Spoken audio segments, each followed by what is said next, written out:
नमस्कार दोस्तों, मैं हूं अतुल जैन, आपकी फाइनेंशियल फ्रीडम की यात्रा में आपका दोस्त। और आज एक बहुत ही खास वीडियो आपके लिए लेकर आया हूं। ऑप्शन ट्रेडिंग, ऑप्शन सेलिंग के बारे में ये वीडियो है। तो अगर आप किसी भी तरह से ऑप्शंस में ट्रेडिंग नहीं करते हैं या ट्रेडिंग नहीं जानना चाहते तो ये वीडियो आपके लिए नहीं है। नहीं तो मैं आज बहुत ज़्यादा एक्साइटेड हूँ, क्योंकि आज मेरी ऑप्शन सेलिंग की जर्नी का बेस्ट दिन रहा है। पिछले 5 साल की जर्नी के बारे में बात कर रहा हूँ। तो पूरा डिटेल में आपको बताऊंगा कि क्यों बेस्ट दिन रहा है, मैंने ऐसा क्या किया या फिर क्या मेरे साथ हुआ। तो इस वीडियो को मैं क्यों रिकॉर्ड कर रहा हूँ, मैंने आज से पहले तो कभी कोई वीडियो बनाया नहीं अपनी ट्रेडिंग के बारे में। तो इस वीडियो को रिकॉर्ड करने का एक पर्पज़ तो ये है कि जनरली जब मैं रोज़ अपना एक तरह से जर्नल बनाता हूँ, तो डेटा उसमें चला जाता है। लेकिन आज का वीडियो इतना ख़ास है, आज का प्रॉफ़िट भी इतना ख़ास है कि मेरे को लगा कि अपने लिए कुछ नोट्स बनाऊँ, कुछ अपनी थॉट प्रोसेस को मैं कैमरे में कैप्चर कर लूँ, जिससे मेरे को तो फ़ायदा होगा ही होगा। हो सकता है आपको या ये वीडियो देखने वालों को भी फ़ायदा हो जाए। तो अगर इस वीडियो को देखने से आपको फ़ायदा हुआ है तो कमेंट में ज़रूर लिखिएगा। तो चलिए शुरू करते हैं। उसके अलावा मेरा कोई भी पेड चैनल, सर्विस, सब्सक्रिप्शन कुछ नहीं है, कोई मेरा कोर्स नहीं है। बस मैं अपनी शेयरिंग कभी-कभी कर लेता हूँ। और तो आज की जो मेरी विक्ट्री है उनको मैं 10 पॉइंट्स के अंदर समराइज़ करूँगा आपके लिए कि कैसे मैंने आज अच्छा खासा प्रॉफ़िट बनाया। तो आज की वीडियो की ख़ास चीज़ ये है कि मैं ऐसे पॉइंट्स शेयर करूँगा आपके साथ जो कि बहुत ज़्यादा एक्सपीरियंस से और डेटा के फ़ील्ड से आते हैं। आपको स्क्रीन पर क्या चल रहा है, क्या बदमाशी हो रही हो सकती है डेटा में या ऑप्शंस में या प्राइसिंग में, वो सब कुछ जब आप ऑप्शंस में बहुत ज़्यादा इन्वॉल्व हो जाते हैं। मैंने ऑप्शन सेलिंग के कम से कम 10,000 घंटे तो उसमें लगा ही दिए होंगे पिछले इतने सालों में। तो एक लेवल ऑफ एक्सपीरियंस आ गया, क्योंकि मुझे ये भी पता है कि अगर सेम चीज़ मेरे साथ 2 साल पहले हुई होती, 2 साल पहले भी मैं अच्छा खासा ऑप्शन ट्रेडर था, तब मैं शायद इस फ़ायदे को, इस मुनाफ़े को इतना कैप्चर नहीं कर पाता और पैनिक में कुछ ना कुछ गड़बड़ कर देता। तो मैं आपके साथ अपनी आज की जर्नी शेयर करना चाहता हूँ 10 पॉइंट्स में। वैसे मैं एक ऑप्शन सेलर हूँ, पिछले 5 सालों से प्रॉफ़िटेबल हूँ और कंसिस्टेंसी मेरी काफ़ी अच्छी है, लेकिन पिछले 3-4 महीने से ट्रेडिंग इतनी अच्छी नहीं चल रही है। उससे पहले 3-4 महीने बहुत अच्छी चल रही थी। तो कहीं न कहीं अपने ऊपर डाउट आने लगा था। हो ये रहा था कि मार्केट में, निफ्टी में 1000 पॉइंट ऊपर, 1000 पॉइंट नीचे, बैंक निफ्टी में 2000-3000 पॉइंट ऊपर-नीचे ऐसे ही हुई जा रही थी। तो जो मैं पोज़िशनल ऑप्शन सेलर हूँ, उसमें मेरे को काफ़ी दिक्कतें आने लगी थी बीच-बीच में। लेकिन ये जो इतनी ज़्यादा वॉलेटिलिटी है, इतनी ज़्यादा स्पाइक्स मार्केट में है, इनसे प्रॉब्लम्स तो क्रिएट होती हैं, पर कभी-कभी बहुत रेयरली फ़ायदा भी हो जाता है। तो धीरे-धीरे समय के साथ मेरी स्ट्रैटेजीज़ भी डेवलप होती जा रही है, लेकिन इंटरेस्टिंग चीज़ ये है कि मेरी प्राइमरी स्ट्रैटेजी अभी भी सेम ही है और उसके बारे में बात करेंगे आगे।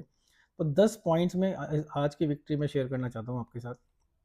तो सबसे पहली बात तो ये है कि as an option seller, Friday को मेरी पोजीशंस थी लगी हुई, काफ़ी हेवी थी निफ्टी में, बैंक निफ्टी में, काफ़ी सारे शेयर्स में। लास्ट वीक अच्छा था, लगभग हर रोज़ मैंने पैसा कमाया था, क्योंकि मार्केट एक छोटी सी रेंज में फंसी हुई थी, बहुत ज़्यादा उथल-पुथल नहीं मचा रही थी। उससे पहले कुछ दिन, उससे पहले जनवरी के 2-3 हफ्ते उतने अच्छे नहीं गए थे, पर पिछला हफ्ता बहुत अच्छा गया था। फिर शुरू हुआ ये हफ्ता, और ये हफ्ता चैलेंज थोड़ा पहले दिन से ही बढ़ गया, क्योंकि इंडिया विक्स पॉइंट नंबर 2 है। इंडिया विक्स चढ़ता जा रहा था रोज़ की रोज़ और प्रीमियम्स इरैटिक होते जा रहे थे। और कहीं न कहीं दिन भर में मार्केट ऊपर जाते-जाते अचानक से नीचे गिर जाती थी। तो उसके चलते इंट्राडे में प्रॉफ़िट करना मुश्किल हो जा रहा था, तो मंडे मेरा थोड़ा-सा लॉस हुआ। ट्यूसडे में भी थोड़ा-सा लॉस हुआ, क्योंकि मार्केट के प्रीमियम्स फिर से रैटिक हो गए। लेकिन वेडनेसडे शायद सबसे ख़राब दिन था इनमें। तो जो अगर मैंने आज पैसा बनाया है थर्सडे को, तो मंडे, ट्यूसडे, वेडनेसडे मैंने गँवाया भी है। तो वेडनेसडे बहुत इंटरेस्टिंग था, बहुत रिस्की दिन था, क्योंकि वेडनेसडे को हुआ क्या कि मेरी निफ्टी और बैंक निफ्टी की पोज़ीशन काफ़ी ख़राब थी। सुबह से ख़राब थी। भले ही मार्केट नहीं हिली, लेकिन प्रीमियम्स में बिल्कुल भी डिके नहीं हो रहा था।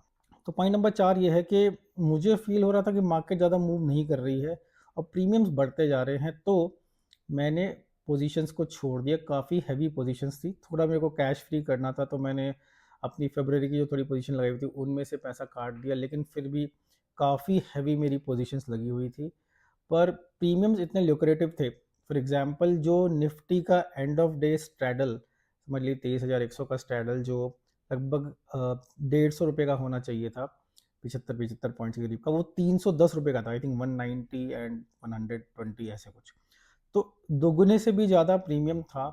विक्स हाई था, डर तो था, लेकिन मुझे ये भी थोड़ा उम्मीद थी कि शायद इतना ना गिरे। तो मैंने पोज़ीशंस ऐसे के ऐसे छोड़ दी।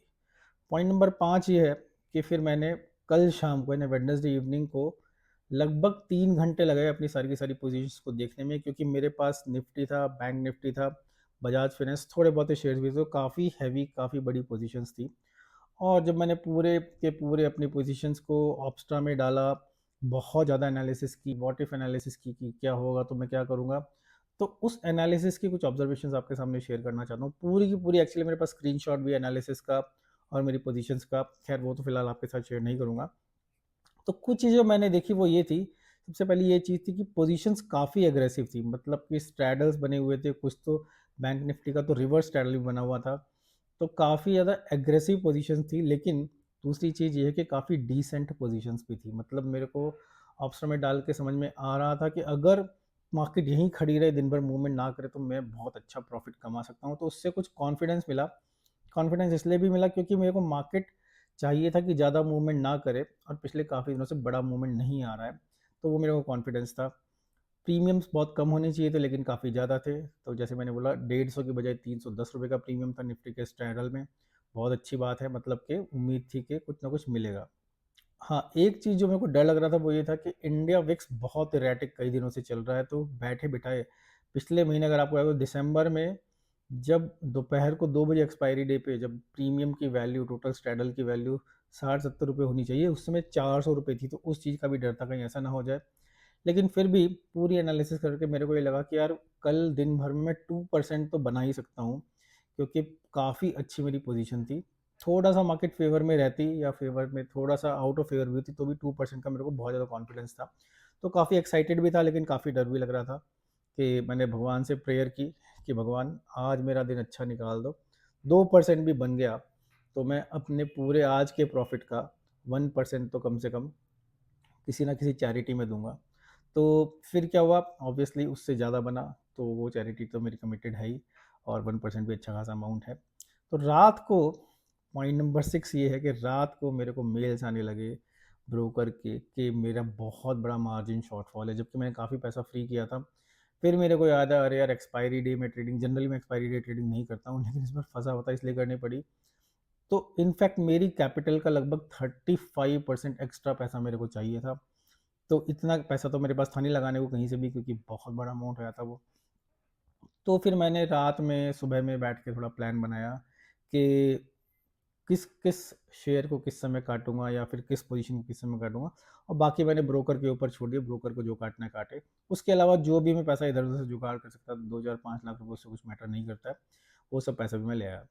पॉइंट नंबर 7, मैंने जो पूरी की पूरी लिस्ट ये भी बनाई कि मार्जिन शॉर्टफॉल के लिए क्या करूँगा, फरवरी के मार्जिन्स इस महीने ले आऊँगा, या फिर कहाँ पे हेजिंग कम है, या कोई पोजीशन एकदम से काट दूंगा, तो थोड़ा मैंने प्लानिंग की। फिर आज सुबह यानी कि थर्सडे मॉर्निंग, पॉइंट नंबर 8, मैंने देखा कि गिफ्ट निफ्टी लगभग सेम लेवल पे है। उसको देख के मैं बहुत खुश हो गया कि चलो, अगर ऐसे ही रहा तो, अगर विक्स ने ज़्यादा ड्रामा नहीं किया और प्रीमियम्स बहुत इराटिक नहीं हुए, तो मेरे को कुछ प्रॉफिट हो सकता है। और फिर जब प्री ओपनिंग में भी मार्केट सेम लेवल पर हुई, और फिर जब मार्केट खुली भी सेम लेवल पे, तो मेरी तो खुशी का ठिकाना ही नहीं था, क्योंकि मेरे को लग रहा था अब तो अच्छा प्रॉफिट बन ही जाएगा। फिर जैसे ही मार्केट खुली, पॉइंट नंबर 8, सेम लेवल पर मार्केट खुली, मेरे को लग रहा था 2% तो मेरे को आज दिन भर में मिल ही जाएगा। हुआ ये कि पहले 40 मिनट के अंदर मेरे को 2% प्रॉफिट हो गया। तो बहुत बड़ी बात मेरे लिए हो गई कि 2% प्रॉफिट हो गया। इस 2% में पॉइंट नंबर 9 ये भी है, इस 2% से पहले मैंने काफ़ी सारी पोजीशंस काट भी थी, ब्रोकर ने भी मेरी बहुत सारी पोजीशंस काटी, जो कि ठीक था। मेरे को पहले बहुत डर लगता था, लेकिन अब समझ में आया कि ब्रोकर जनरली उल्टे सीधे दाम पे पोजीशन नहीं काटता, मार्केट प्राइस पे पोजीशंस कट जाती है, क्योंकि वॉल्यूम काफ़ी अच्छा रहता है निफ्टी में, निफ्टी बैंक निफ्टी दोनों। तो उस हिसाब से काफ़ी तसल्ली थी, बैंक निफ्टी मेरे को आज अच्छा प्रॉफिट हुआ। तो कहीं ना कहीं अब 10 बज गए थे, और मेरी पोजीशंस एटलीस्ट इवन आउट हो गई थी। 2% मैं ऑलरेडी कमा चुका था, बहुत बड़ी बात है मेरे लिए 2% एक दिन में कमाना, और मुझे लग रहा था बाकी के दिन में शायद मैं एक आधा परसेंट और एक्स्ट्रा कमा लूँ। और फिर मैंने क्या किया कि जो भी मेरी हेजेस थे उनको पास लाना शुरू किया, क्योंकि मैं हेजेस के साथ ज़्यादा प्रॉब्लम नहीं क्रिएट करना चाह रहा था कि कहीं एक तरफ का मूवमेंट आए। इनफैक्ट हेजेस में आज मैंने काफ़ी ज़्यादा अननेसेसरीली एक्स्ट्रा पैसा इन्वेस्ट कर दिया, पर एक तरह से वो अच्छा भी है, जिससे मेरे को सेफ्टी तो रही कम से कम। पॉइंट नंबर 10 ये दोस्तों कि मार्केट ज़्यादा मूव नहीं की, दिन भर डीके मिलता रहा, काफ़ी रेस्पेक्टेबल डीके मिल गया। मैं पार्शियल प्रॉफिट बन बुक करता रहा 10 बजे, 11 बजे, 12 बजे। इनफैक्ट 1:30 बजे तक मैं अपनी सारी की सारी पोजीशंस बंद करता चला गया, और आप बिलीव नहीं करोगे, मेरे को खुद को बिलीव नहीं हो रहा कि मैंने 4% से भी ज़्यादा पैसा आज अपनी कैपिटल का 1:30 बजे तक पोजीशन क्लोज करके कमा लिया। मैं सपने में भी शायद नहीं सोच सकता कि इतना पैसा मैं एक दिन की ट्रेडिंग में कभी कमाऊंगा, क्योंकि मैं ऑप्शन सेलर हूँ और मैं चाहता भी नहीं कमाना।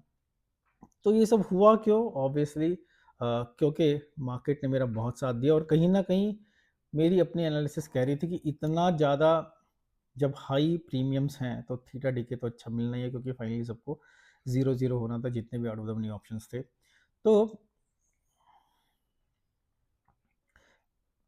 इनफैक्ट अगर मैं उस समय ना बंद करता या थोड़ा और खेलने की कोशिश करता तो 1% और बन जाता, लेकिन मैं इतने से ही ऑलरेडी इतना खुश था।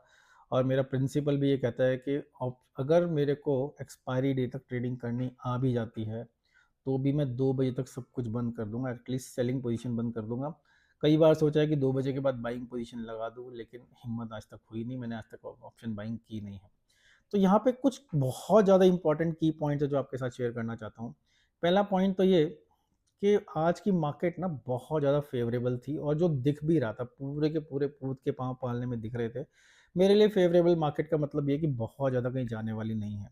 दूसरा पॉइंट ये है कि अगर मैं एल्गो ट्रेडिंग करता तो कल मैं लॉसेस में बंद करता और आज भी शायद लॉस ही होता। तो कहीं ना कहीं ये जो आज की ट्रेडिंग में मेरे को फ़ायदा हुआ, ये मैनुअल ट्रेडिंग की वजह से हुआ। मैं ये नहीं कह रहा मैनुअल ट्रेडिंग ज़्यादा अच्छी है, मैंने आज तक कभी एल्गो ट्रेडिंग की नहीं है, थोड़ी बहुत ही की हो तो की हो, लेकिन मेरा अभी भी कॉन्फिडेंस मैनुअल ट्रेडिंग में ज़्यादा है, जबकि मुझे पता है कि दुनिया एल्गो की तरफ जा रही है, मेरे को भी एल्गो की तरफ चले जाना चाहिए। लेकिन कहीं ना कहीं आज का पूरे प्रॉफिट का क्रेडिट मैं मैनुअल ट्रेडिंग को देता हूँ। एल्गो ट्रेडिंग होती तो इतना प्रॉफिट बन ही नहीं सकता था।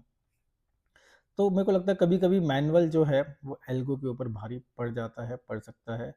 और इनफैक्ट आज तो इतना अच्छा सा पूरा दिन गया कि 2 से 3 बजे के बीच में मैंने थोड़ी पावर नैप भी ले ली, मतलब सो भी गया। उसके बाद उठ के थोड़ी सी पोजीशंस मैंने कल के लिए, अगले हफ्ते के लिए लगाई है, लेकिन मोस्टली पैसा मेरा फ्री पड़ा है अभी। और एक मेरी ये भी एनालिसिस है कि आइडियली मेरे को इस प्रॉब्लम में, सिचुएशन में आना नहीं चाहिए था। तो इवन दो आ भी गया, पैसा मोटा कमा भी लिया, लेकिन ऐसा नहीं है कि ये प्रॉफिट मैं रोज़ रोज़ कमाना चाहता हूँ, क्योंकि बहुत बड़ा प्रॉफिट है। मुझे पता है यहाँ इस पोजीशन में पहुँचने के लिए, जैसे कल इवन दो कॉन्फिडेंस काफ़ी था फिर भी पूरी रात ढक ढक ढक ढक होती रही। तो कई बार पोजीशन जब आप ओवरनाइट छोड़ते हो और एक्सपायरी डे में पूरा पैसा आपका लगा हुआ है, तो कुछ ना कुछ धुक धुक तो होती है। पर हाँ, हेजेस थे तो ये पता था पूरी कैपिटल वाइप आउट नहीं होगी।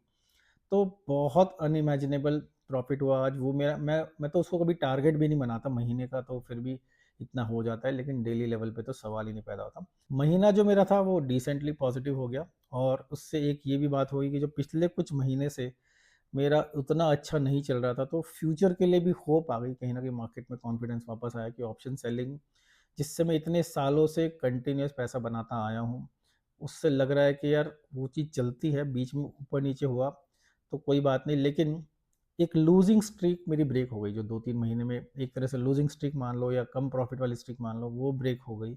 और एक अच्छा, एक कॉन्फिडेंस वाली वाला एक्सपायरी या एक कॉन्फिडेंस वाला महीना मेरे को चाहिए था।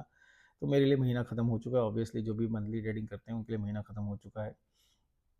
तो दोस्तों ये थी मेरी कहानी। थोड़ी और पॉइंट्स हैं, लेकिन अगर आपको मेरी कहानी इंटरेस्टिंग लगी, कुछ भी आपको सीखने को मिला, तो लाइक शेयर कमेंट ज़रूर कीजिए। ये बहुत ही स्पेसिफिक लोगों के लिए वीडियो है, लेकिन कुछ ना कुछ आपको हो सकता है। किसी भी तरह से मैं आपको इंस्पायर नहीं करना चाह रहा हूँ, ये मेरे नोट्स मेरे लिए हैं जो मैं आज सबके लिए शेयर कर रहा हूँ। स्ट्रेटेजी वाइज देखो तो मेरी बहुत ही simple non directional option selling strategy है। इन जनरली मैं स्ट्रैडल, एक्चुअली स्ट्रैंगल और आयन कॉन्डोर, इसमें काम करता हूँ। निफ्टी, बैंक निफ्टी में, निफ्टी में वीकली भी कर लेता हूँ, बैंक निफ्टी मोस्टली मंथली। और थोड़े शेयर्स में भी मैं व्हील, मल्टी एसेट व्हील बना के काम करता हूँ। तो बहुत सिंपल स्ट्रेटेजी है। मैं कॉम्प्लेक्स कैलेंडर्स भी रेयरली बनाता हूँ, कभी बना लेता हूँ, लेकिन मोस्टली मेरी 90% कैपिटल सिंपल स्ट्रेटेजीज में यूज़ होती है। और इस स्ट्रैटेजी ने मेरे को हर साल प्रॉफिट दिया, तो क्यों ना इस स्ट्रैटेजी पे कंटिन्यू रहूं। तो दोस्तों बस यही आपके साथ शेयर करना चाह रहा था। ये मेरे नोट्स मेरे लिए हैं, और बहुत सारी चीज़ें दिमाग में चल रही है जो मैं शेयर करना चाहता हूँ, लेकिन यहाँ रुक जाऊँगा, क्योंकि शेयर करने की कोई लिमिट तो है नहीं। लेकिन कोई पर्टिकुलर चीज़ आप मुझसे पूछना चाहते हैं तो ज़रूर क्वेश्चन कीजिए, मैं उसको आंसर करूँगा। आपकी ट्रेडिंग जर्नी के लिए all the best to you. अगर आप कर ही रहे हो, वैसे ऑप्शन ट्रेडिंग करना फुल टाइम बिजनेस की तरह है मेरे लिए, तो पार्ट टाइम में करना बहुत मेरा चल रहा है। तो दोस्तों आपकी फाइनेंशियल फ्रीडम की यात्रा में आपका दोस्त अतुल जैन आपसे लूँगा विदा और फिर लेकर आऊँगा आपके लिए कोई बहुत ही ज़बरदस्त एक्सपीरियंस शेयरिंग। नमस्कार।